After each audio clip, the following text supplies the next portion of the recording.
Welcome to our Twidget tutorial on database commands.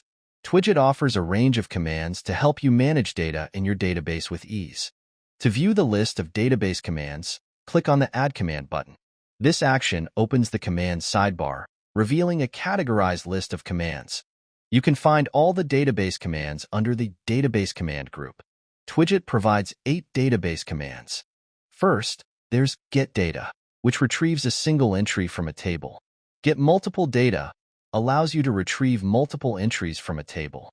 Save Data helps you save an object to a database table. Save Multiple Data lets you save multiple objects to a database table. Update Data is used to update a single entry in a table. Update Multiple Data allows you to update multiple entries in a table. Delete Data deletes an entry from a table. And Delete Multiple Data deletes multiple entries from a table. Let's take a closer look at the Update Data command. By clicking on it, the command sidebar opens up automatically.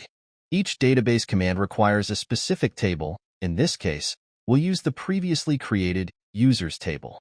Select Users Table from the drop-down menu. 2 new sections appear. One for adding a query to filter data, and the other to update the query results with new data. Some database commands require a query, while others need additional data. Here, you can also see the fields affected by this command. When adding or updating data in a table, only existing table fields will be affected. Any other fields will be ignored. Next, click on the Output button. This shows the command's output, which in this case is a new object returned from the table. The object is a table row converted into a variable you can use within your code. Since we're using the Update command, the object will contain the updated data. You can also rename the variable in the Return As section. Now, let's navigate to the Users table. You'll see the default ID and created it fields, along with 2 custom fields we added, a text field named Name and a numbers field named Age. We have also generated CRUD endpoints for this table, which use database commands to manipulate data. Click on the Put endpoint. This endpoint utilizes the Update Data command we previously created. Click on the command to see it in detail. You'll notice it queries data using the ID field and updates the data with input from the body. Let's view another endpoint.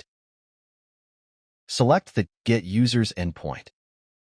This endpoint uses the Get Multiple Data command. Click on it. This command also uses the Users table, but does not include a query. Without a query, the command returns all data from the specified table. Let's test these endpoints by navigating to the API client. Create a new API request and select the Post Users endpoint, which creates new user data. Update the API request to JSON and enter a body that matches the fields in the Users table, then click Send.